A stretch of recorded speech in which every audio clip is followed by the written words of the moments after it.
ओम नमो भगवते वासुदेवाय। ओम नमो भगवते वासुदेवाय। ओम नमो भगवते वासुदेवाय।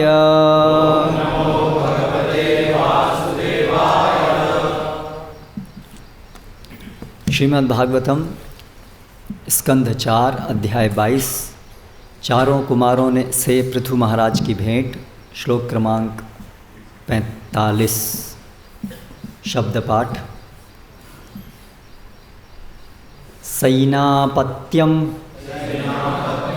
च राज्यम च दंड नेतृत्वम एव च सर्व लोक अधिपत्यम च वेदशास्त्रवित् अर्हति। सैनापत्यम च राज्यम च दंड नेतृत्वमेव च सर्वलोकाधिपत्यं च वेदशास्त्रविदर्हति। शब्द पाठ। सैनापत्यम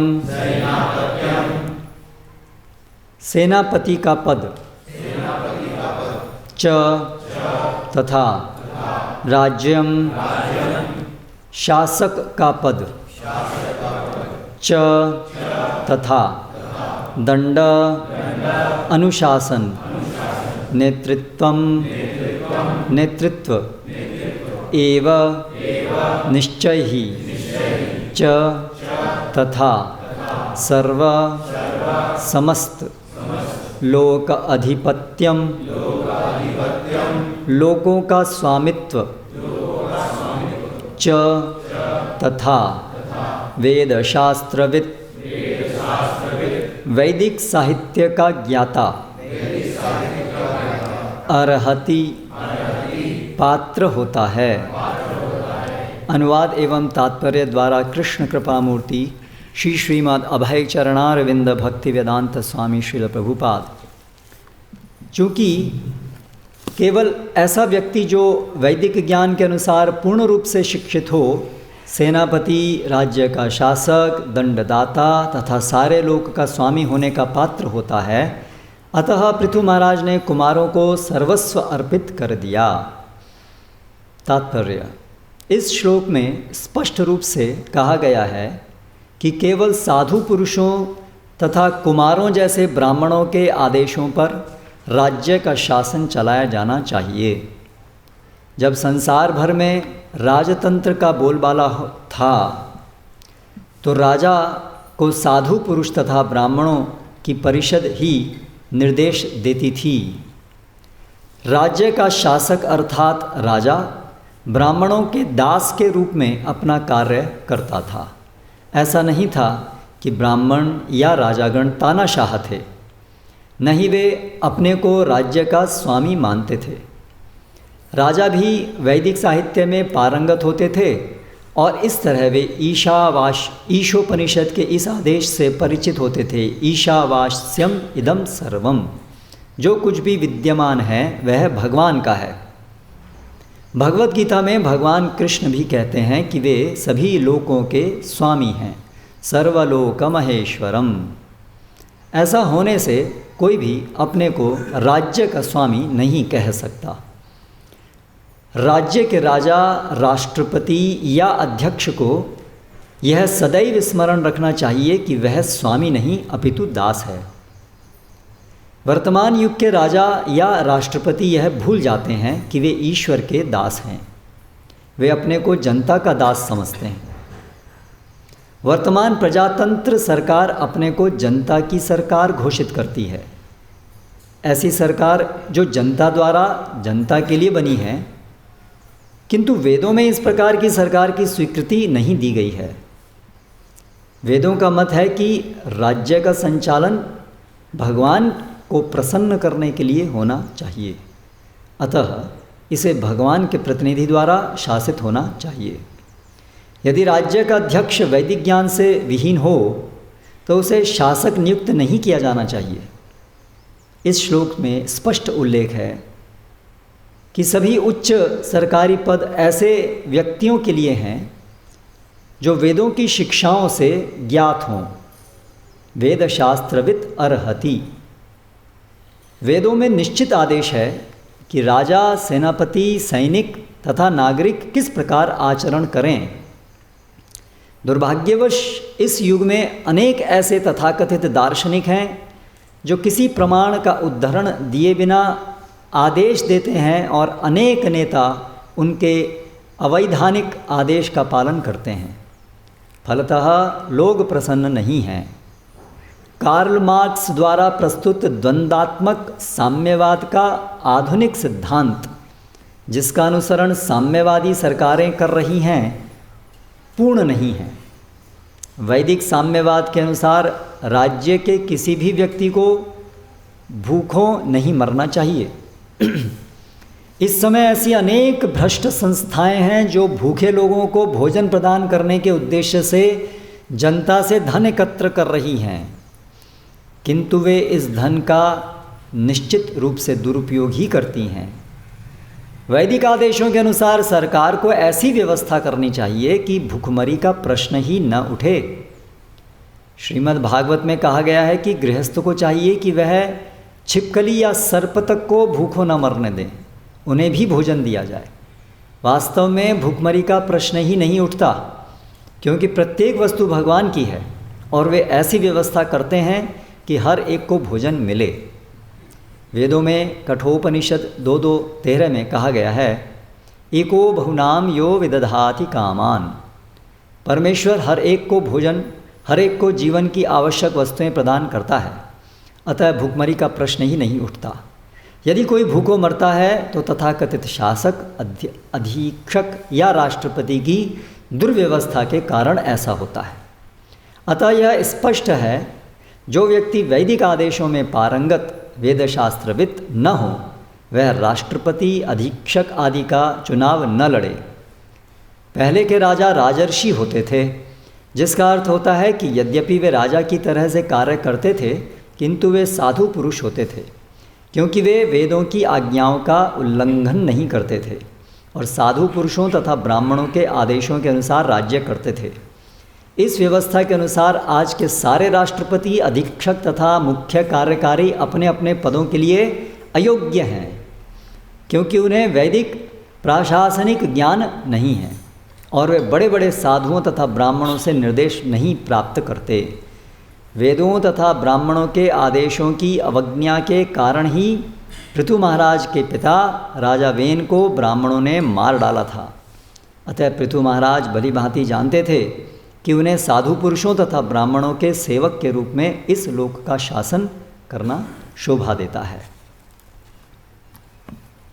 ओम ज्ञानतिमिरान्धस्य ज्ञानञ्जनशलाकया चक्षुरुन्मीलितं येन तस्मै श्रीगुरवे नमः। श्रीचैतन्यमनोभीष्टं स्थापितं येन भूतले स्वयं रूपकदा मह्यं ददाति स्वपदान्तिकं। वन्देऽहं श्रीगुरोः श्रीयुतः पदकमलं श्रीगुरून् वैष्णवांश्च। श्रीरूपं साग्रजातं सहगणरघुनाथान्वितं तं सजीवं साद्वैतं सावधूतं परिजनसहितं कृष्णचैतन्यदेवं श्रीराधाकृष्णपादान् सहगणललिता श्रीविशाखान्वितांश्च। जय श्रीकृष्ण चैतन्य प्रभु नित्यानंद श्री अद्वैत गदाधर श्रीवासादि गौरभक्तवृंद। हरे कृष्णा कृष्ण कृष्ण हरे हरे, हरे राम राम राम हरे हरे।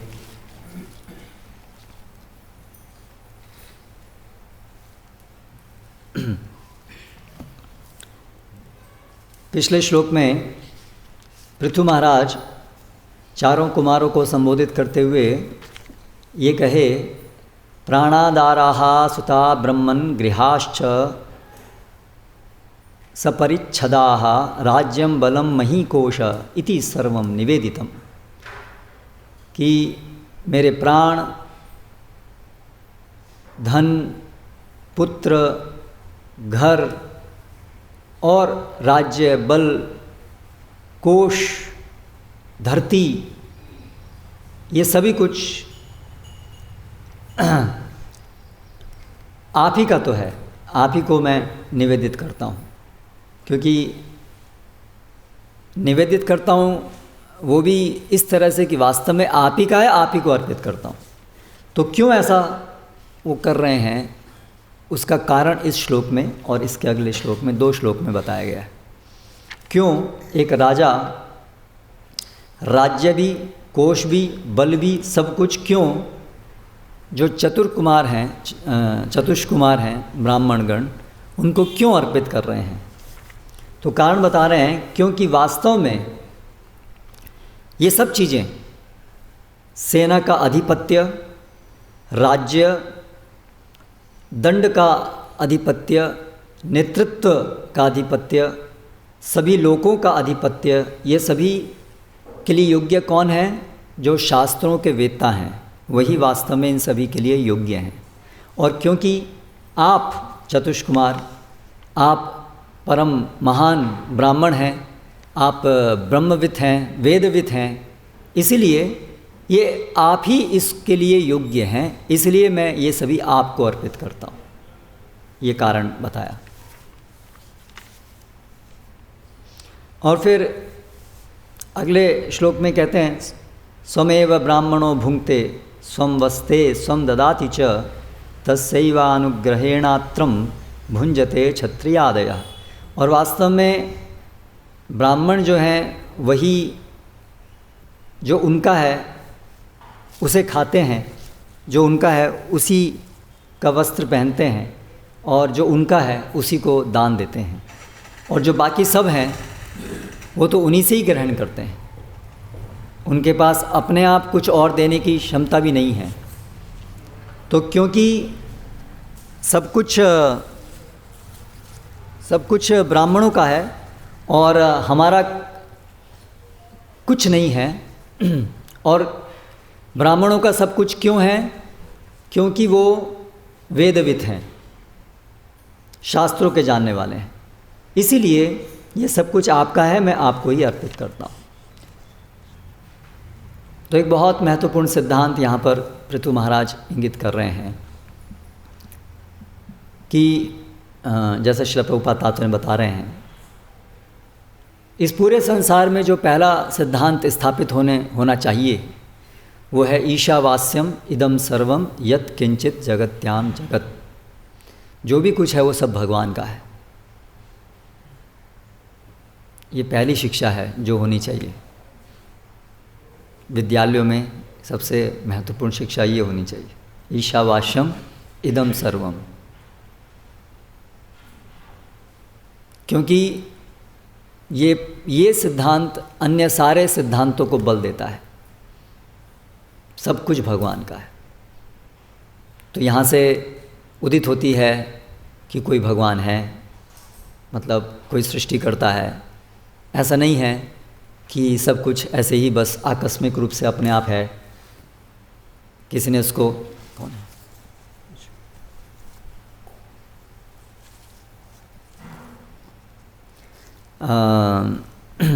सब कुछ अपने आप से ऐसे ही नहीं चल रहा है।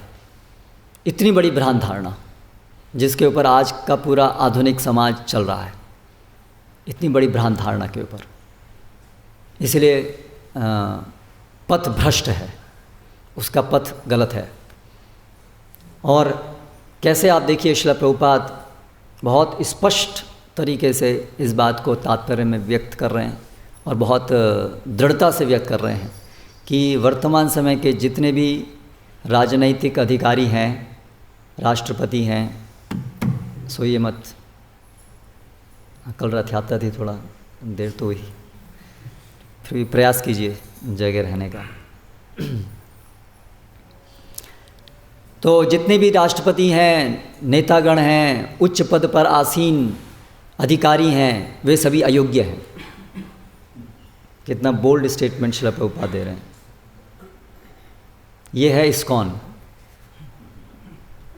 इतना भारी है ये। जो इसको चलाने वाले संस्थापक आचार्य हैं, आचार्य गुरु बहुत भारी हैं और वो निडर हैं। आचार्य ऐसे निडर होते हैं, वे स्पष्ट एक जगह नहीं बार बार कहते हैं कि जो भी अगर नेता है, यदि वो भगवत चेतना से विहीन है, भगवत भक्त नहीं है, तो वो योग्य नहीं है। ये उसकी अयोग्यता है। गुरु न सस्यात् स्वजनो न सस्यात् पिता न सस्यात् जननी न सा स्यात् दैवं न तस्यान् पतित न तस्यान् नमोचयेत यह समुपेत्य मृत्युम। ये शास्त्र का वचन है कि किसी भी व्यक्ति को गुरु या कोई भी नेतृत्व पद स्वीकार नहीं करना चाहिए यदि वो अपने आश्रितों को जन्म मृत्यु के चक्र से ना निकाल सके। और जन्म मृत्यु के चक्र से कौन निकाल सकता है? जो भगवत भक्त हो वही तो जन्म मृत्यु के चक्र से निकाल सकता है। ये तो सामान्य विषय है कि ये विषय ही जन्म मृत्यु के परे जाने का, ये आध्यात्मिक विषय है, ये भौतिक विषय ही नहीं है। तो इसलिए भौतिकतावादी लोगों का तो इसमें कोई स्थान ही नहीं है। तो सभी जो भी नेतागण हैं, नेतृत्व करने वाले हैं, उनके अंदर ये योग्यता होनी चाहिए। और अगर उनके अंदर ये योग्यता होगी तो फिर उनके द्वारा जो भी उनके ऊपर आश्रित हैं उनके अंदर भी ये समझ आएगी और समाज के अंदर ये समझ स्थापित होनी अनिवार्य है। हर व्यक्ति को ये समझ होनी चाहिए कि जो भी कुछ है सब भगवान का है। तेन त्यक्तेन भुंजिता मा गृधा कस्य सिद्धनम। और इस संसार में क्योंकि सब कुछ भगवान का है तो इसलिए हम केवल और केवल जो इस शरीर और आत्मा को बनाए रखने के लिए ज़रूरी है उतना ही हम, और जिस प्रकार से शास्त्रों में भगवान ने दिया गया है उतना ही हम उपभोग कर सकते हैं जिससे हम ये शरीर को स्वस्थ रख सकें। ये सिंपल निधान है जो शास्त्रों के द्वारा दिया गया है। लेकिन जो सामान्य समाज है वो कैसे बिल्कुल इसके विपरीत गलत धारणा पे चल रहा है। इंद्रिय भोग ही जीवन का लक्ष्य है, कोई भगवान नहीं है, सब कुछ अपने आप आया है। और अगर भगवान है तो भी केवल बोलने के लिए भगवान है। चैतन्य महाप्रभु बताते हैं चैतन्य चेतावनी में ना कि बहुत सारे लोग बोलते हैं कि हम वेदों के मानने वाले हैं, लेकिन वो केवल बोलने के लिए बोलते हैं, वास्तव में नहीं मानते। और विशेष रूप से मायावाद ने भारत के अंदर ऐसा प्रचार किया है, ऐसा प्रभाव डाला है कि जो लोग अपने को धार्मिक भी मानते हैं वो वास्तव में सब निरीश्वरवादी होते हैं। और उसके कारण धीरे धीरे धीरे स्थूल भौतिकतावादी बन जाते हैं, क्योंकि जब भगवान का कोई रूप नहीं है, भगवान की कोई लीलाएं नहीं हैं, तो फिर भगवान के प्रति आकृष्ट हम नहीं हो पाएंगे, भगवान के प्रति आसक्त नहीं हो पाएंगे। तो जब भगवान के प्रति आसक्त नहीं हो पाएंगे तो फिर कहीं ना कहीं तो आसक्ति व्यक्ति को चाहिए ही। तो फिर जो सामान्य आसक्ति भौतिक जगत की है वो अंततः छूट नहीं पाती है, क्योंकि भगवान से वहाँ आसक्त नहीं हो पाते हैं, क्योंकि भगवान कोई आसक्त होने के लिए कुछ है ही नहीं, वहाँ तो हर चीज़ से निरासक्ति होना है। और वो जो है क्लेशो अधिकतरस्तेषाम अव्यक्तासक्त चेतसाम है, वो तो मुश्किल काम है, जीव के लिए अस्वाभाविक है डिटैच होना सबसे। जीव का स्वाभाविक संवैधानिक गुण है भगवान से आसक्त होना, है ना। भौतिक जगत से अनासक्ति भगवान से आसक्ति पर ही संभव है। तो इसलिए मायावाद ने अंततः भौतिकतावाद को बढ़ावा दिया है। इसलिए भारत के अंदर चाहे तथाकथित धार्मिक हों, चाहे शास्त्रों को तथाकथित मानने वाले हों, सभी लोग भौतिकतावादी ही हैं। और पाश्चात्य जगत में तो बड़े बड़े आधुनिक फिलोसोफर्स, दार्शनिकगण स्पष्टतः निरीश्वरवादी विचार रखते हैं और पूरी प्रजा उसके द्वारा नास्तिक और निरीश्वरवादी है, अधिक से अधिक होते जा रहे हैं। तथाकथित धार्मिक हैं, केवल बोलने को धार्मिक है। तो इस तरह से सारे के सारे लोग तथाकथित धार्मिक और अधार्मिक सब के सब ऐसे ही हैं। ये हमारे वर्तमान समाज की दुर्दशा है। तो वास्तव में तो ईशावास्यमिदं सर्वम, सब कुछ भगवान का है और भगवान का है, और ऐसे ही जो भगवान के प्रतिनिधि हैं उनको संसार का नेतृत्व करना चाहिए। तो लेकिन आजकल नेतृत्व कौन कर रहे हैं? जो बिल्कुल विरोधी हैं भगवान के। तो इस तरह से हुआ क्या है कि पूरा संसार का जो ये बड़ा जहाज़ है उसका हाईजैक हो गया है। जिस जहाज़ में हम बैठे हैं उसको हाईजैक कर लिया गया है। ये हमारी वर्तमान स्थिति है, बहुत भयावह। अगर कोई एयरप्लेन हाईजैक हो जाता है तो जो भी उसके अंदर बैठे लोग हैं उनकी बड़ी दयनीय स्थिति हो जाती है। करेक्ट। तो उसी प्रकार से आज पूरे संसार की बहुत दयनीय स्थिति है, क्योंकि हमारा ये पूरा मानव समाज हाईजैक्ड है। तो हमारे स्कूल के टीचर्स, जिसके ऊपर हमारे पेरेंट्स, एक बच्चा, नादान बच्चा, छोटा, उसको स्वाभाविक रूप से अपने माता पिता के ऊपर विश्वास होता है कि ये मुझे सही मार्गदर्शन देंगे, है ना। ये तो माँ पहली गुरु है, ठीक है। और माँ ही नास्तिक है, वही भगवान में उसका विश्वास नहीं है। तो उस बच्चे का क्या होगा? माँ, फिर पिता, फिर और आगे उसको शिक्षक के पास भेजा जाता है कि ये उसको भी शिक्षा देगा। और वो शिक्षक क्या है? वो षंडमर्क है, वो उल्टा उसको शिक्षा देते हैं। कोई भगवान नहीं है, पैसा कमाओ, जीवन में खूब पैसा कमाना ही जीवन का उद्देश्य है। तो आप देखिए कितना बुरा हाल है कि एक बच्चा जिसका भी जन्म होता है उसे कोई उसके लिए आशा ही नहीं है। चारों तरफ से माता पिता, शिक्षक और देश के नेतागण और तथाकथित धर्म, ज़्यादातर जो धार्मिक गुरु हैं वो भी भौतिकतावाद को ही बढ़ावा देते हैं, है ना। वास्तविक भगवान के बारे में बताने वाले बहुत दुर्लभ हैं, कोई है ही नहीं, बहुत ही कम है। तो ऐसी दुर्दशा आज संसार की है ना। हम लोग इसको गहराई से समझ नहीं पा रहे हैं कि कितनी दुर्दशा है ये। हमें नॉर्मल लगता है क्योंकि माया के कारण हम अभ्यस्त हो जाते हैं, है ना। तो वास्तव में बहुत बड़ी दुर्दशा है, क्योंकि इसका परिणाम क्या हो रहा है कि जन समुदाय सब जो दुर्लभ मनुष्य जीवन में भगवत धाम जाने का जो रास्ता उनको मिला है वो निरस्त हो करके वो सभी आराम से मॉडर्न टेक्नोलॉजी का इस्तेमाल करते करते बड़े अच्छे 5 स्टार और एसी और अच्छे उसमें रहते थे, सब नरक में जा रहे हैं, जहाँ फिर कुंभी पाक, जहाँ उनको विशेष ट्रीटमेंट मिलेगा। लेकिन अभी बड़े हंसते हंसते सब अच्छे अच्छे सुकून से सब लोग जा रहे हैं, लेकिन जा कहाँ रहे हैं? ये तो और गड़बड़ हो गई, है ना। आराम से जा रहे हैं। अगर किसी को मारते मारते नरक ले जाया जाए तो कम से कम मारते मारते तो उसकी बुद्धि ठिकाना है कि भागेगा वहाँ से। यहाँ तो बड़े अच्छे से उसको सहला करके नरक भेजा जा रहा है। तो इसलिए दुर्दशा। इसीलिए श्रील प्रभुपाद जो वास्तव में भगवान के प्रतिनिधि हैं वो इसलिए व्यथित होते हैं और वे इस प्रकार से स्पष्ट वाक्यों में ये जो है समाज इसकी भर्त्सना करते हैं। तो श्रील प्रभुपाद यहाँ पर कुछ उदाहरण दे रहे हैं कि कैसे जो ब्राह्मण और जो क्षत्रिय वो दोनों को तो विशेष रूप से भगवान ईशावास्यमिदं सर्वम इस बात में उनका ज्ञान होना चाहिए, वेदों के वो ज्ञाता होने चाहिए ना। और क्योंकि ब्राह्मण का अर्थ ही है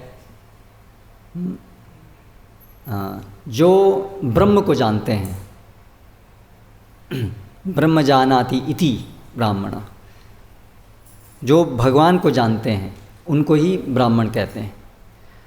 इसीलिए ब्राह्मण ही वास्तव में पूरे समाज के नेतृत्व करता है। सबसे पहले नेतृत्वकर्ता जो हैं समाज के, वो ब्राह्मण होने चाहिए। और ब्राह्मण का भी बहुत विशिष्ट अर्थ शास्त्रों में दिया है, भगवद गीता में दिया है। क्षमा दमा तप शौचम शांतिरार्जवम एवच ज्ञान विज्ञानम आस्तिक्यम ब्रह्म कर्म स्वभावजम। ब्राह्मण अर्थात आस्तिक्यम, वहाँ पर ये शब्द आया है आस्तिक्यम। ब्राह्मण अर्थात जिसका शास्त्रों में पूर्ण विश्वास हो, जो शास्त्रों को यथारूप समझता हो। तो यानी कि अगर वो शास्त्रों को यथारूप समझेगा तो वो भगवत भक्ति होगा। तो इसलिए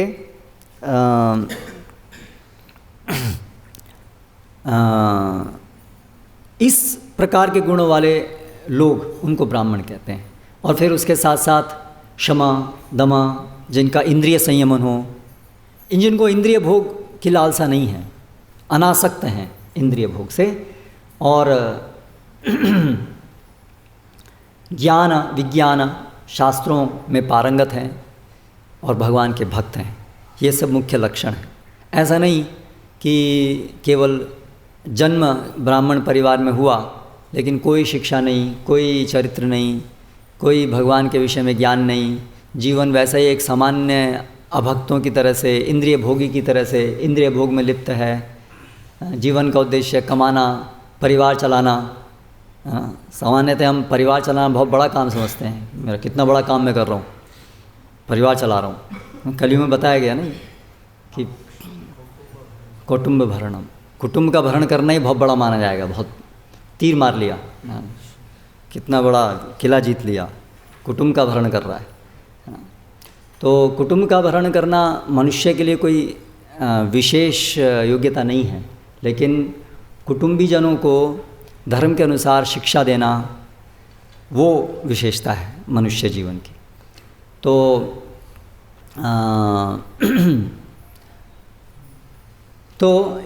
ये ब्राह्मण के लक्षण हैं, केवल ब्राह्मण कुल में जन्म लेना। वर्तमान समय में ये सारा जो वर्णाश्रम व्यवस्था है वो तो चूर चूर हो चुकी है, इसलिए जन्म के आधार पर ये निश्चित करना सही नहीं है यदि गुण नहीं हो तो। अगर जन्म भी है और गुण भी है तो बहुत अच्छी बात है, लेकिन अगर जन्म केवल है और गुण नहीं है तो फिर गुण ही प्राथमिक है ना। ये भागवतम में बताया गया है, यस्य लक्षणम प्रोक्त, जो उसके जो लक्षण बताए गए लक्षण हैं उसके अनुसार अंततः होना चाहिए।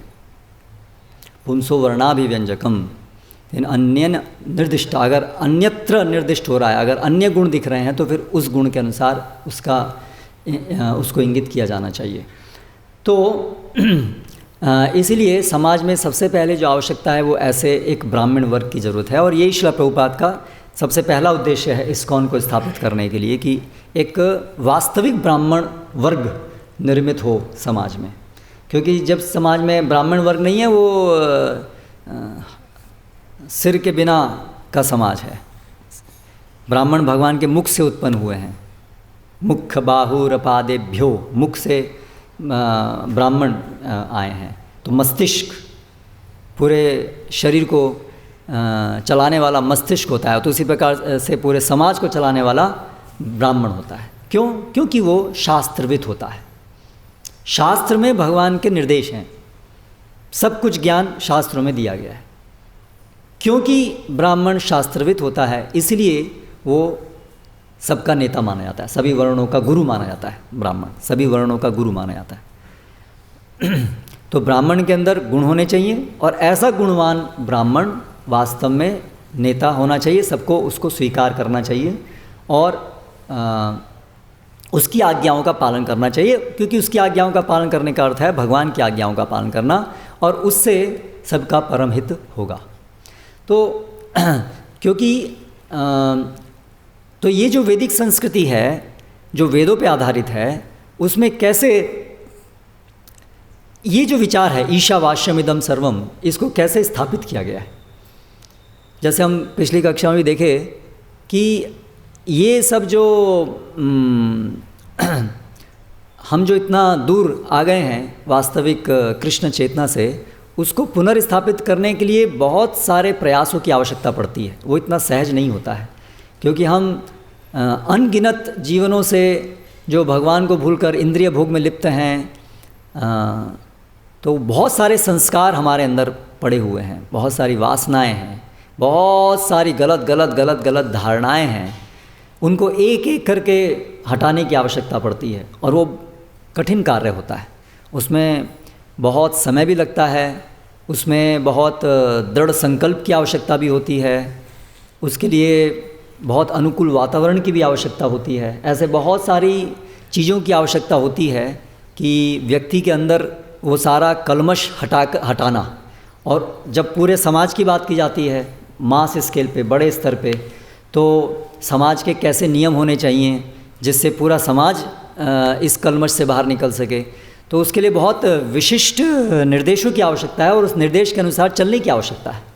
मन माने ढंग से हम कुछ करेंगे तो मन तो हमारा कलुषित है, तो मन माने ढंग से करना मतलब वही इंद्रिय भोग में आगे प्रशस्त होंगे। भले ही हम सोचें कि बड़ा इंटेलिजेंटली मैं सोच रहा हूँ, हमने बहुत अच्छे नियम बना लिए हैं, है ना, लेकिन हम कुछ भी जो बनाएंगे अगर वो शास्त्र के आधार पे नहीं है तो निश्चित रूप से वो विपरीत दिशा में ही हमको लेके जाएगा। ये वास्तविकता है। तो वैदिक समाज इस आधार पे टिका था। इसलिए शास्त्र, शस्त्र और शास्त्र, ब्राह्मण के पास शास्त्र और क्षत्रिय के पास शस्त्र, और जो शस्त्र है वो भी शास्त्र के अधीन ही चलते थे। जो क्षत्रिय हैं वो भी ब्राह्मणों के अधीन ही रह करके शासन करते थे। तो इसलिए अंततः जो शासन है वो किसके द्वारा होता है? वो शास्त्र के द्वारा होता है। अंततः भगवान की वाणी, भगवान के द्वारा शासन होता है, तभी हमारा वास्तविक हित होता है। तो इसलिए वैदिक संस्कृति में जो ब्राह्मण हैं उनको ही सर्वश्रेष्ठ माना गया है। और कैसे इसको प्रतिपादित किया जाता था कि बड़े बड़े राजा भी ब्राह्मणों के सेवक के रूप में कार्य करते थे। आप सोचिए, इतना बड़ा राजा, ये पृथु महाराज सम्राट, इतनी शक्ति है, इनकी इतनी सेना है, और ये 4 कुमार, ना उनके पास तलवार है ना उनके पास कुछ भी है, लेकिन वो पृथु महाराज जो हैं जिनके पास इतना सेना बल है वो उनको नतमस्तक होते हैं, है ना। आजकल के समाज का क्या है? जिसकी लाठी उसकी भैंस। लाठी जरूर चाहिए हाथ में, जो लाठी है तो हाँ ये शक्तिशाली। लेकिन वैदिक संस्कृति ये नहीं है। वैदिक संस्कृति में पृथु महाराज लाठी छोड़िए, कितने सारे उनके पास बल है ना, लेकिन वो समझते हैं कि मैं सेवक हूँ, ब्राह्मणों का मैं सेवक हूँ। तो उसी प्रकार से हम भागवत में एक और जगह, अनेक जगह, एक जगह मैं ये यहाँ पर उद्धृत करना चाहता हूँ। भगवान श्री राम, उनका उदाहरण, तो उनका वर्णन है 9वें स्कंद में। तो उन्होंने क्या किया जब अपने राज्य काल में, तो उसका वर्णन है कि उन्होंने कि भगवान रामचंद्र ने होता पुरोहित यज्ञ संपन्न कर रहे हैं, उसमें जो भी उनको साम्राज्य था उसका क्या किया। भगवान रामचंद्र ने होता पुरोहित को संपूर्ण पूर्व दिशा, ब्रह्मा पुरोहित को संपूर्ण दक्षिण दिशा, अध्वर्यु पुरोहित को पश्चिम दिशा, और सामवेद के गायक उद्गाता पुरोहित को उत्तर दिशा दे दी। तो सारी जितना भी इनको साम्राज्य प्राप्त हुआ वो सब उन्होंने क्या किया? यज्ञ में सब ब्राह्मणों को दे दिया, पुरोहितों को दे दिया। इस प्रकार उन्होंने अपना सारा साम्राज्य दान कर दिया। अभी हमें ये समझ में नहीं आ गई ये क्या मतलब है, साम्राज्य मिला और दान दे दिया, है ना। आजकल के लोगों के लिए सोचना कितना मुश्किल है। आजकल के राजनेता तो साम्राज्य और अपनी पोस्ट के लिए मर मिट जाते हैं, एक दूसरे को मार देते हैं। और यहाँ ये देखिए, ये राजा साम्राज्य मिला दे दिया, स्वामित्व की भावना नहीं है, ये मेरा है ना, ये जिसका है उसको अर्पित किया। वो जिसका है उसको अर्पित किया, वो जानते हैं किसका है। इतना डिटैचमेंट। देखिए कंपैरिजन, आजकल के नेता और ये वैदिक राजा, इतना अंतर है ना। आजकल छोटे छोटे कोई विधायक होता है तो वो भी अपनी छोटे से एमएलए की पोस्ट से इतना अटैच हो जाता है, छोटी छोटी चीज़ों से हम अटैच हो जाते हैं, ये मेरा है। फिर तत्पश्चात यह सोचकर कि ब्राह्मण लोग निष्काम होते हैं, अतः उन्हें ही सारे जगत का स्वामी होना चाहिए, भगवान रामचंद्र ने पूर्व पश्चिम उत्तर दक्षिण के बीच की भूमि आचार्य को दे दी। तो एक और जो वहाँ पर जो आचार्य जो उपस्थित हैं उनके यज्ञ के अंदर यज्ञ कराने के लिए आचार्य, तो ये जानते हुए कि वास्तव में सारी भूमि तो ब्राह्मणों की ही होती है, इसलिए सब उनको दे दी। तो इस तरह सब कुछ बांट दिया उन्होंने। और फिर ब्राह्मणों को सर्वस्व दान देने के बाद भगवान रामचंद्र के पास केवल उनके निजी वस्त्र और आभूषण बचे रहे। सब कुछ दे दिया, केवल उनके वस्त्र और आभूषण थे, बाकी सब कुछ दे दिया। और इसी तरह रानी सीता देवी के पास उनकी नथुनी के अतिरिक्त कुछ भी शेष नहीं रहा। और सीता देवी उनके पास जो मंगलसूत्र और कुछ मांगलिक वस्त्र वही उन्होंने रखे, बाकी उन्होंने भी अपने पति का ही अनुसरण करते हुए दे दिया। सामान्यतः स्त्रियां बहुत भौतिक चीज़ों से ज़्यादा आसक्त होती हैं, विशेष रूप से अपने आभूषणों से, है ना। लेकिन सीता देवी ने भगवान रामचंद्र के ही अनुसार ब्राह्मणों को उन्होंने भी अपने सभी आभूषण इत्यादि, उन्होंने झगड़ा नहीं किया रामचंद्र, अरे आप क्या कर रहे हो, आप सारा राज्य दे दिया, मैंने इसलिए शादी की थी आपसे।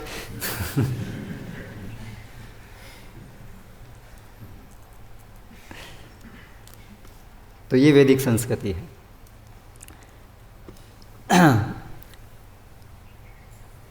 तो ये आंतरिक समझ है कि सब भगवान का है। तो ये चीज़ कैसे वैदिक संस्कृति में स्थापित होती थी, आप देखिए इस तरह से उदाहरणों से। क्षत्रिय जो हैं वो ऐसे प्रत्यक्ष और अप्रत्यक्ष रूप से समझते थे कि हम ब्राह्मणों के दास हैं, इसलिए वो हमेशा उनके अधीन रहते थे। जो भी शासन करना है उनसे राय लेते थे, डिक्टेटर नहीं थे। प्रभुपाद बाबा बोलते हैं कि जो वैदिक संस्कृति में राजा हैं वो डिक्टेटर नहीं होते थे, तानाशाह नहीं होते थे, वो अपने को उन परिषद, ब्राह्मणों की परिषद के अधीन समझते थे, उनके अनुसार वो राज्य करते थे। और इसीलिए क्योंकि वो अनासक्त हैं, क्योंकि वो भगवान के ही, भगवान ब्राह्मण जो हैं भगवान के प्रतिनिधि हैं, वो सर्वश्रेष्ठ तरीके से समझते हैं कि वो भगवान के दास हैं, सब कुछ भगवान का है, वो इस तरह से भगवान के अनुसार मार्गदर्शन दे सकते हैं। इसलिए कोई समस्या नहीं है यदि उनको सब कुछ दे दिया जाए। तो यहाँ पर जब पृथु महाराज ने सब कुछ दे दिया तो ये प्रश्न हो सकता है कि भाई वो क्या करेंगे इन सब का, आपने ब्राह्मणों को दे दिया राज्य, ब्राह्मण क्या करेंगे राज्य का, शासन, नेतृत्व, दंड विधान, ये सब आपने ब्राह्मणों को दे दिया, तो ब्राह्मण क्या करेंगे इसका, आपने ब्राह्मणों को क्यों दे दिया। तो विश्वनाथ ठाकुर कहते हैं, श्रीधर स्वामी भी, कि वो इसके सुपात्र हैं, हाँ, इसलिए उनको तो इससे क्या मिलेगा, उनको तो वैसे भी कुछ प्राप्त नहीं करना है, ब्राह्मणों को तो क्या मिलेगा, लेकिन मुझे मिलेगा कि मैंने सुपात्र को ये चीज़ें अर्पित की, इसलिए मुझे पुण्य मिलेगा, मुझे वास्तविकता प्राप्त होगी, वास्तविक चीज़ प्राप्त होगी। तो ये देखिए, ये विचार है कि वो सुपात्र हैं, इसलिए उनको वो दिया जाना चाहिए, ये मेरा कर्तव्य है। राजा जो है वो ये समझा है मेरा कर्तव्य क्या है, मेरा कर्तव्य ये है कि ये सुपात्र हैं, इसलिए उनको दिया जाना चाहिए। फिर जो ब्राह्मण हैं वो क्या करते हैं, तो जब भगवान रामचंद्र ने ब्राह्मणों को सब कुछ अर्पित कर दिया तो वो सभी ब्राह्मणों ने क्या किया, यज्ञ कार्य में संलग्न सारे ब्राह्मण भगवान रामचंद्र से अत्यधिक प्रसन्न हुए, क्योंकि वे ब्राह्मणों के प्रति अत्यंत वत्सल एवं अनुकूल थे। तो वो इस बात से प्रसन्न हुए, अतः उन्होंने द्रवित होकर दान में प्राप्त सारी सामग्री उन्हें लौटा दी और इस प्रकार बोले।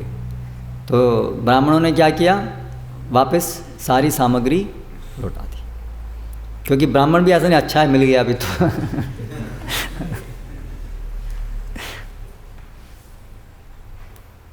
तो ब्राह्मण का अर्थ भी ये है ना कि ब्राह्मण जो हैं वो अनासक्त हैं, तो वो जानते हैं कि सब कुछ भगवान का है और वो जानते हैं कि किसका क्या कार्य है।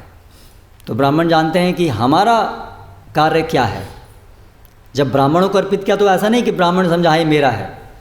ब्राह्मण मतलब समझते हैं वो ये किसका है। ऐसे ही गुरु या कोई भी जो व्यक्ति सम्मान स्वीकार करता है वैदिक संस्कृति में, वो भगवान के ऑन बिहाफ सम्मान स्वीकार करता है, अपने लिए नहीं करता है, क्योंकि वो जानता है कि मैं खुद भगवान का दास हूँ।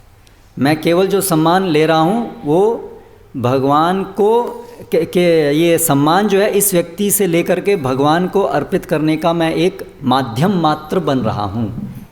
ये समझ से कोई भी व्यक्ति वैदिक संस्कृति में अधिकारी पद या आदर सम्मान स्वीकार करता है ना। जब तक व्यक्ति ऐसा करता रहता है तब तक उसका भार उसके ऊपर नहीं आता है। लेकिन जब कोई व्यक्ति खुद को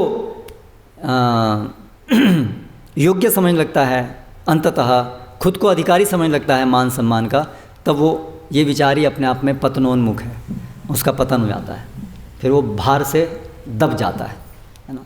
तो इस तरह से वैदिक संस्कृति में हर व्यक्ति ये समझने का प्रयास करता है कि मैं किसके अधीन हूँ। इस समय व्यावहारिक रूप से अंततः हम सब भगवान के अधीन हैं और भगवान के प्रतिनिधियों की श्रृंखला में हम कार्य करते हैं। तो हर व्यक्ति ये विचार करता है कि मैं किसके अधीन हूँ। तो यहाँ से क्या भावना आती है? विनम्रता की भावना आती है कि मैं स्वतंत्र नहीं हूँ। वैदिक संस्कृति का बहुत केंद्रीय भाग है, मैं स्वतंत्र नहीं हूँ। स्वतंत्र कौन है? स्वराट कौन है? एक ही स्वराट है, कृष्ण। एकल ईश्वर कृष्ण आरसव भृत्य। तो कोई स्वतंत्र नहीं है ना। तो ब्राह्मण भी स्वतंत्र नहीं है। ब्राह्मण क्योंकि सबसे अच्छी तरह जानते हैं कि वो स्वतंत्र नहीं है, इसीलिए उनको स्वतंत्रता देने में कोई नुकसान नहीं है, क्योंकि वो स्वतंत्रता का उपयोग कैसे करेंगे? भगवान की सेवा में करेंगे। इसलिए वैदिक संस्कृति में सबसे अधिक स्वतंत्रता किसको दी जाती है? जो ये जानता है सबसे ज़्यादा कि मैं स्वतंत्र नहीं हूँ, उसको सबसे ज़्यादा स्वतंत्रता दी जाती है। उल्टा चलता है। और जो सोचता है मैं स्वतंत्र हूँ, उसको जेल में डाल दिया जाता है। सरकार भी ऐसे करती है ना, जो सोचता है मैं कोई राज्य के नियमों का पालन नहीं करूँगा, तो जेल में डाल दो उसको, क्योंकि ये योग्य नहीं है स्वतंत्रता का। और जो नागरिक होता है जो समझता है कि मैं नागरिक हूँ, मैं शासन के अधीन हूँ, मेरा कर्तव्य है कि मैं नियम का पालन करूँ, उसको स्वतंत्रता दी जाती है। आप घूमो फिरो, बिजनेस करो, सब स्वतंत्रता दी जाती है। तो उसी प्रकार से जो अपने को भगवान के अधीन रखता है उसको सबसे अधिक स्वतंत्रता मिलती है, वो माया से स्वतंत्र हो जाता है। जो भगवान के अधीन है वो माया से स्वतंत्र है, और जो अपने को भगवान से स्वतंत्र मानता है वो माया के अधीन हो जाता है। तो प्रभुपाद ये बोलते हैं ना, आपको एक चीज़ चूज़ करनी है, आप किसके अधीन होना चाहते हो ये आपको चुनना है। या तो आप कृष्ण की अधीनता स्वीकार कर लो, नहीं तो माया की अधीनता है। अधीन तो है ही हम, वो हमारी संवैधानिक स्थिति है।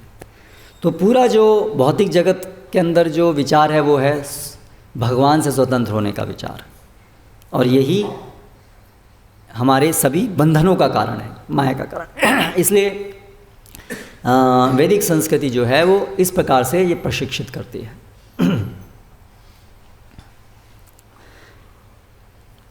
तो श्री प्रभुपाद ये चाहते हैं कि अभी ये जो वर्तमान समाज है, जो पूरी तरह से अंधा समाज है, उसे कैसे मोड़ा जाए, भगवान की तरफ उसे कैसे मोड़ा जाए। बहुत बड़ा जहाज़ है पूरी ह्यूमैनिटी का, मानव समाज इतना बड़ा जहाज़ है, इतने सारे लोग हैं उसमें, ठीक है। उसका डायरेक्शन मोड़ना है। जितना बड़ा ट्रक होता है उतना स्टीयरिंग पे ज़्यादा भार होता है ना, तो ये पूरी मानव सभ्यता का जहाज़ है, इसको मोड़ना है। वर्तमान समय में बहुत सारे ऐसे बलिष्ठ, माया के द्वारा बलिष्ठ बड़े बड़े लोग हैं जो ऐसे इस पूरे मानवता के जहाज़ को मोड़ने की शक्ति जिनमें है और मोड़ रहे हैं। करेक्ट? ऐसे फिलोसोफर्स हैं जो अपने विचारों से इस पूरी मानव सभ्यता को मोड़ रहे हैं। कलयुग में ऐसे लोगों को शक्ति प्राप्त हो जाती है माया के द्वारा आसानी से, क्योंकि कलयुग है, इसलिए वो बड़े बलशाली हो जाते हैं। और ऐसा हम वर्तमान में देख रहे हैं, जैसे इतने सारे गलत गलत विचार आसानी से प्रवाहित होते हैं पूरे समाज के अंदर, और पूरा समाज उसको पालन करता है। मटीरियलिज्म जैसे एक उदाहरण लें, भौतिकतावाद। भौतिकतावाद का अर्थ क्या है? ये एक वाद है, ये एक ब्राह्मण, दुष्ब्राह्मण, विकृत ब्राह्मण, फिलोसोफर्स क्या हैं? विकृत ब्राह्मण हैं। वो आइडियाज़ देते हैं समाज को, लेकिन गलत आइडिया देते हैं। उनकी शक्ति उनको माया से प्राप्त होती है, कृष्ण से नहीं, डायरेक्टली कृष्ण से नहीं, कृष्ण की माया शक्ति से प्राप्त होती है। तो वो ऐसे ऐसे आइडिया देते हैं फिलोसोफर्स।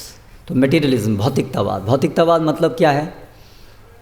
उसका फिलॉसफिकल अर्थ है। सामान्यतः हम भौतिकतावाद लेते हैं भौतिक जगत का जो भोग करना चाहते हैं, लेकिन उसका जो दार्शनिक अर्थ है वो है कि भौतिक ही सब कुछ है, सब कुछ भौतिक है, भौतिक से परे और कुछ नहीं है। उसको भौतिकतावाद कहते हैं, मटेरियलिज्म।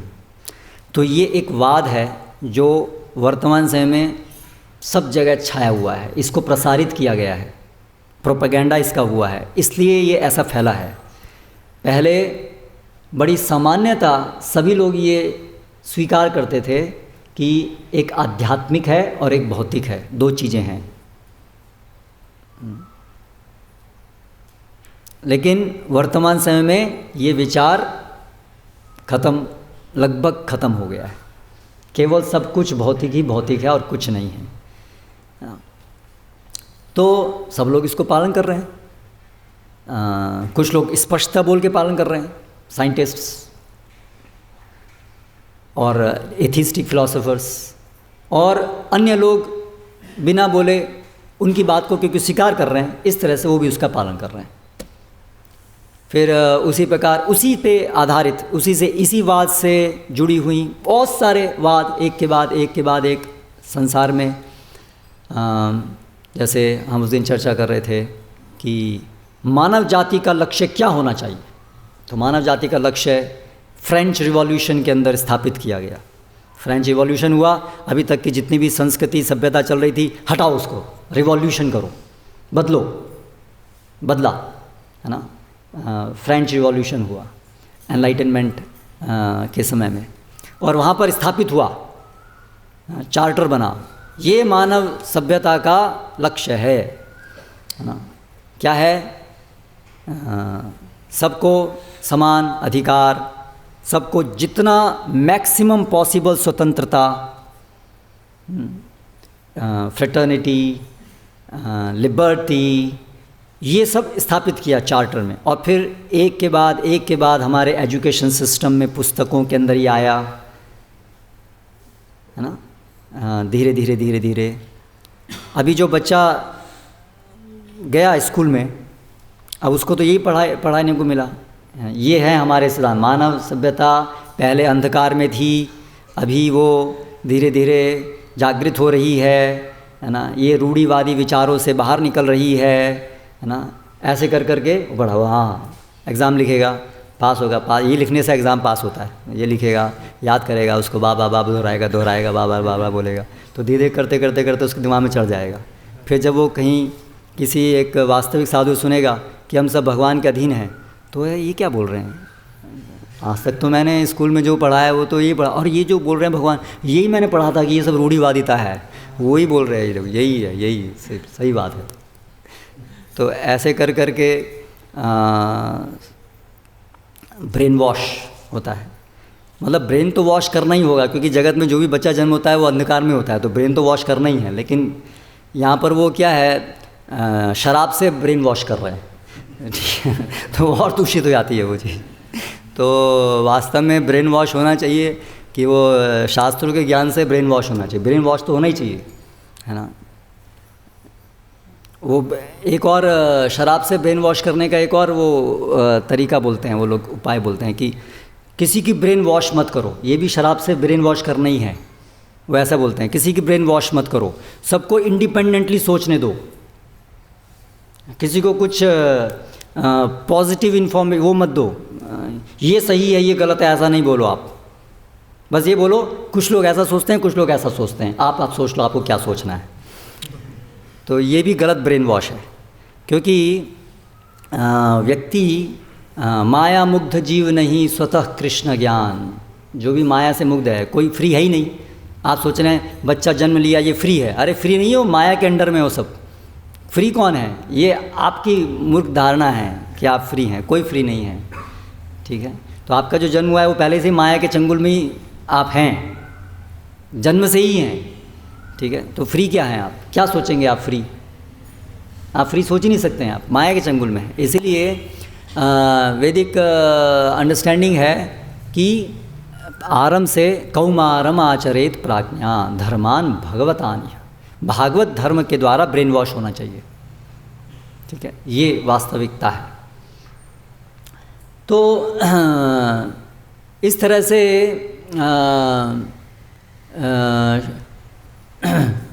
श्रील प्रभुपाद ये बीड़ा उठाए हैं, आचार्यगण यही बीड़ा उठाते हैं, सभी आचार्य, सुखदेव गोस्वामी हैं, सभी कैसे इस पथ भ्रमित मानव सभ्यता को सही मार्गदर्शन दें, जो है शास्त्र के आधार पर। तो ये जो आंदोलन है अंतर्राष्ट्रीय कृष्ण भावनामृत संघ, इसलिए बहुत बड़ी जिम्मेदारी है हम सभी की, जो हम सभी इसमें भाग ले रहे हैं, क्योंकि हम इसको रिप्रेजेंट कर रहे हैं। अगर हम पुस्तकें पढ़ेंगे नहीं, है ना, या तो घर में रखेंगे भी नहीं, या तो हैं तो बंद रख के अच्छे से उसमें बस धूल जम जाए और दिवाली के दिन में उसको उठा के बस ऊपर से साफ़ कर लें, ऐसा अगर रखेंगे, है ना, तो फिर हम बोलते रहेंगे हम प्रभुपाद के अनुयायी हैं, हम वैष्णव हैं, और काम क्या करेंगे, विचार क्या रखेंगे, सब उल्टे। ये बड़ा कॉमन चीज़ है। जय प्रभुपाद, जय श्री कृष्ण, है ना, और फिर नारायण एबॉर्शन क्लिनिक्स और क्या क्या, नारायण वाइन्स, ऐसा सब होता है। हम सब मानते हैं हम सब भक्त हैं, लेकिन क्योंकि जानते नहीं हैं कि भगवान का संदेश क्या है, तो उससे बहुत बड़ी हानि करते हैं। क्योंकि लोग बोलते हैं अच्छा ये नारायण वाइन्स, तो नारायण भगवान का यही संदेश होगा वाइन्स, ये यही है भक्ति, यही है भक्ति। ऐसे ही हुआ ना, चैतन्य महाप्रभु के जाने के बाद सारे अपसंप्रदाय तो उल्टा सीधा विचार रखने लगे, तो सब लोग सोचे अच्छा यही है वैष्णविज्म, तो इसलिए वो और ज़्यादा हानि करता है। तो इसलिए जो भी प्रभुपादानुगा अपने को मानते हैं कि हम इस आंदोलन में जुड़े हुए हैं, तो जुड़ने का मतलब क्या है? जुड़ने का मतलब केवल नहीं है कि हम ये पोशाक पहनने लगे हैं तो हम जुड़ गए हैं। जुड़ने का सबसे केंद्रीय मतलब है कि हम समझते हैं भगवान के संदेश को, शास्त्रों को जानते हैं। तो इसलिए ये जो श्रवण है, शास्त्रों को पढ़ना, प्रभुपाद की पुस्तकों को पढ़ना नियमित रूप से, क्योंकि इतनी सारी परतें हैं गलत धारणाओं की कि आप प्रतिदिन नियमित रूप से अगर नहीं पढ़ेंगे, नहीं सुनेंगे, तो वो जो थोड़ा बहुत कहीं सुना तो अंदर की जो परतें हैं, वो थोड़ा बहुत जो सुना उसको वो सब न्यूट्रलाइज कर देती हैं, है ना। तो गलत रह जाता है बैलेंस में वही गलत विचार फिर से। तो इसलिए नियमित उसको सुनना और श्रद्धापूर्वक सुनना, श्रद्धापूर्वक पढ़ना कि ये जो भी कहा गया है वो सब सही है, मैं मूर्ख हूँ, ये हमें बार बार स्मरण करना चाहिए, ये सही है, शास्त्र सही।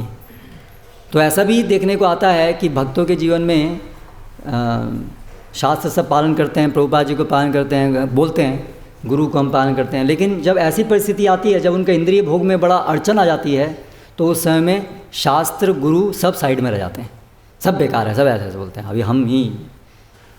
तो ये सब भी होता है। तो वो क्या दिखाता है कि हमारी श्रद्धा बड़ी ऊपरी है। अंततः श्रद्धा का बीज यही है कि ये शास्त्र, ये भगवान, ये गुरु, ये सब हमें मदद करने के लिए हैं हमारे इंद्रिय भोग में।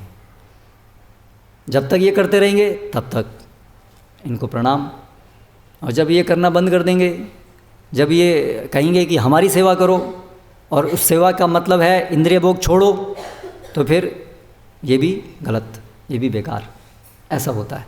तो इसलिए ये हमारे अंदर दृढ़ श्रद्धा होनी चाहिए कि हम मूर्ख हैं और हमें ज़रूरत है कि हमारे आँखों को खोला जाए। जो भी हम सोचते आए हैं ये सही है, बहुत बहुत संभावना है कि वो सब गलत था। इसलिए रिवैम्पिंग, ओवरहॉलिंग, प्रभुपाद इन शब्दों को यूज़ करते हैं, है ना। जब हम थोड़ा गंभीरता से यहाँ आएँ तो हमें समझना चाहिए कि हमें भी अपनी जो स्लेट है उसमें पहले उसको रब करना है, उसको साफ़ करना है पहले, है ना, क्योंकि सब कचरा भरा हुआ है उसमें, है ना। हम क्या सोचते हैं, बहुत अच्छा लिखा हुआ है, मैंने हैंड राइटिंग से, बड़ा अच्छा है, अभी मैं मंदिर में जा रहा हूँ तो थोड़ा उसमें और अलंकार ऐड करना है, बस। ऐसा नहीं है, वो सब रबिश है। जो भी कुछ हमारे आज तक जो हमने सुना है, सोचा है, सीखा है, जिसको हम सही सोचते आए हैं, तो वो सबको तैयार रहिए उसको रब करने के लिए, उसको मिटाने के लिए। यानी बहुत आमूल परिवर्तन होगा। भक्ति में आने का मतलब, प्रभुपाद को फॉलो करने का मतलब रिवॉल्यूशन है, आमूल परिवर्तन है हमारी विचारधारा में, हमारी मानसिकता में, हमारे दृष्टिकोण में, हर चीज़ में। ये पहनावा का चेंज तो फिर भी आसान है, वो भी आसान नहीं होता है ना। आजकल के समाज में धोती कुर्ता पहनना, साड़ी पहनना, उसके लिए भी बहुत मुश्किल होता है, करेक्ट, लेकिन वो फिर भी बहुत आसान है। लेकिन ये दृष्टिकोण बदलना, इसमें तो हमारा मन ही हमको डांटेगा, हमारे चैलेंज करेगा, है ऐसे कैसे सोच सकते हैं हम, अभी तक तो मैं ऐसा नहीं सोचा, अभी तो यही समझ। तो वो सबको बदलना बड़ा कष्टदायी होता है, लेकिन हमें उसके लिए तैयार होना होगा, तभी हमारा भगवान के साथ कुछ संबंध स्थापित होने का कोई अवसर है।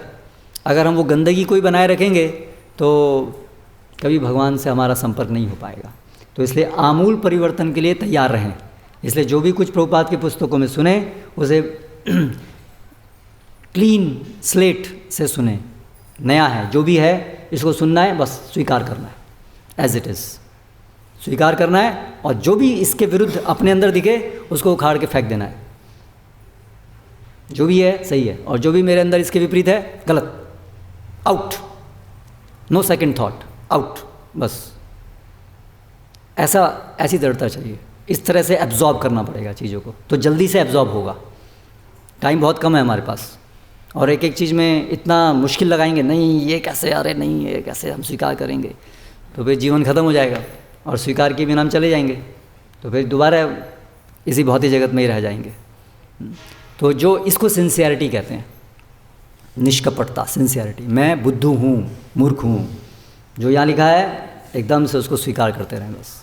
जो साधु सुन रहे हैं उसको स्वीकार करते रहें, और मनन करें, चिंतन करें उसके ऊपर, कैसे, क्यों वो कह रहे हैं, क्या कह रहे हैं, जितनी हमारी शक्ति है। लेकिन ये निश्चित है कि ये सही है, मैं गलत हूँ, और फिर चिंतन मनन करें कि ये कैसे सही है। इस तरह से हम जल्दी से, तेज़ी से प्रगति कर सकते हैं। हरे कृष्णा। कोई प्रश्न अगर किसी का है तो आप पूछ सकते हैं।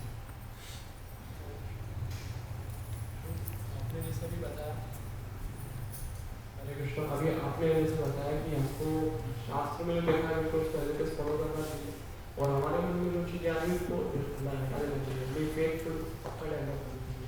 बट जैसे प्रचार करने जा रहे हैं, कोई पूछता है कि शिव पुराण में लिखा है कि शिव जी भगवान, तो ऐसे कोई डाउट लेके आता है तो फिर उसके ऊपर रिसर्च करते हैं, तो क्या है उसका क्या करते हैं हम?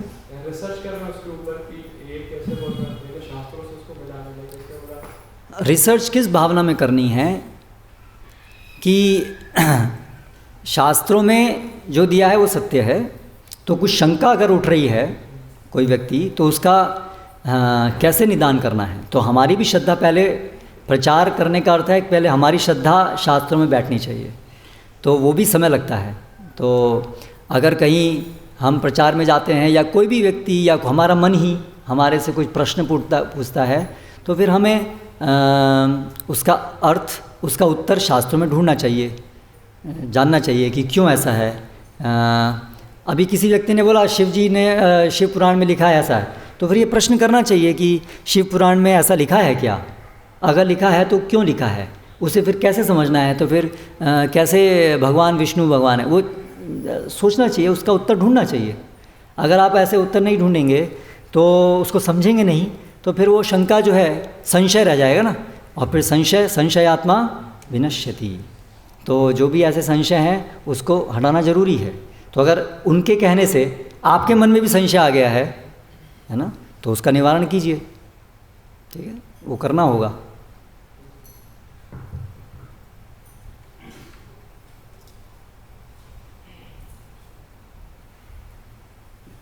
तो जैसे आपने शुरू में बताया था कि आज के जो नेता हैं, जो अलग अलग प्रधानमंत्री है, राष्ट्रपति है, चीफ एग्जीक्यूटिव ऑफिसर, CEO जैसे, तो कृपाल ने कितना बोल्डली बताया कि वो सभी अयोग्य नहीं हो सकते। लेकिन कुछ सेवाएं ऐसी हैं कि हमको इन लोगों के साथ डील करने जाना ही होता है, और मुझसे भी उसी से नज़र से कि ये सभी कृपाल जी जैसा बता रहे हैं वो डीलिंग भी करना है, तो उसमें कौन कौन सी सावधानियाँ रखना आवश्यक है? हमें कम से कम अंतःकरण में तो क्लियर समझना चाहिए कि ये सब अयोग्य है, पहला स्टेप। अगर अंदर में थोड़ा हमें डाउट है कि यार ये भी अच्छे तो लोग हैं, बढ़िया तो कर रहे हैं समाज के लिए, इतना तो अच्छा कर रहे हैं, है ना, ऐसा कम से कम हमारे अंदर स्पष्ट होना चाहिए कि जो भी भगवत भक्त नहीं है वो अयोग्य है नेता होने के लिए। जो भी उनकी तथाकथित यस्यास्ति भक्तिर भगवते रकिंचना समासते तत्र सर्वे गुणा सुराहा हराओ भक्तस्य कुतो महद्गुणा मनोरथे नास्ति धावतु वै। अभक्तों के अंदर कोई अच्छा गुण हो ही नहीं सकता है। वो जो तथाकथित दिख रहा है वो तो क्योंकि अंततः भगवान से तो विमुखता है ही। तो एक तो पहला ये कि हमारे अंदर ये अंतःकरण में स्पष्ट होना चाहिए कि वह योग्य है। अभी हमें उनके साथ व्यवहार करना है भगवान की सेवा के लिए, कि भगवान की सेवा को बढ़ाने के लिए।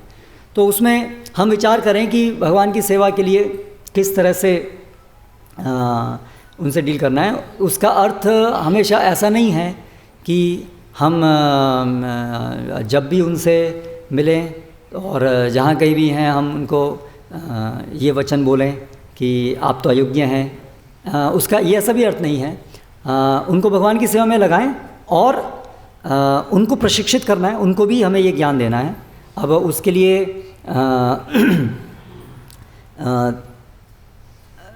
कैसे, क्योंकि वो लोग भी एक पद पर हैं और जनरली उसके साथ बड़ा अहंकार भी आता है, तो इसलिए जैसे दंते निधाय तृणकम, है ना, कैसे तृण बड़े आदर से उनसे बोलना है कि कृपया आप इसको सुनिए। तो ये एक कुछ प्रचारक में कुछ एक मैच्योरिटी भी होनी चाहिए कि इस प्रकार के जो समाज में तथाकथित बड़े लोग हैं लेकिन हैं वो अयोग्य, उनको भी अगर हमें भगवान की सेवा में लगाना है, प्रचार भी करना है, तो उसमें कुछ मैच्योरिटी भी चाहिए, कुछ टैक्ट्स भी चाहिए वहाँ पर। लेकिन ओवरऑल हमें ये समझना चाहिए कि वो अयोग्य हैं और ये योग्य लोग उसमें आने चाहिए या वो लोग योग्य बनने चाहिए। अब उसके लिए क्रमबद्ध होकर के सिस्टमेटिक तरीके से प्रचार का कार्य होना चाहिए। उनको पुस्तकें देना, उनको भगवान के बारे में बताना, जितना वो सुनने को तैयार हैं उतना धीरे धीरे बताना। और विशेष रूप से व्यक्तिगत डीलिंग में थोड़ा इस प्रकार से सावधानी रखनी चाहिए। लेकिन जो संदेश है, जो प्रचार है, प्रवचन, वहाँ पर तो हम सिद्धांत बता रहे हैं, तो सिद्धांतों में हमें बोल्डली वो चीज़ें बतानी चाहिए, है ना। जब व्यक्तिगत संबंध में है तो वहाँ पर कुछ प्रैक्टिकलिटीज़ भी देखनी पड़ेंगी। अगर कोई उच्च पद पर आसीन व्यक्ति है तो हम उनको सम्मान भी देते हैं। ऐसा भी हो सकता है भाई हम मान रहे हैं कि वो अयोग्य हैं, तो फिर आप इनको क्यों बुलाते हैं पॉलिटिशियंस को मंदिर में, ऐसा आ सकता है। तो अयोग्य हैं लेकिन उनको योग्य बनाने का एक तरीका भी है। केवल उनको अयोग्य कहने से और केवल उनको निरस्त करने से वो योग्य नहीं बन जाएंगे या चीज़ों का समाधान नहीं हो जाएगा। तो इसलिए कैसे उनको भी भगवान की सेवा में लगाना है उसका भी वो तरीका है ना। ठीक है, आज उनके पास वो शक्ति है तो कैसे वो भगवान की सेवा में लगाए उसको और धीरे धीरे उनको भी प्रचार हो, तो इस प्रकार से प्लेटफॉर्म क्रिएट किया जाए। और कोई प्रश्न है किसी? श्रीमद् भागवतम की जय, श्रील प्रभुपाद की जय। हरे कृष्ण।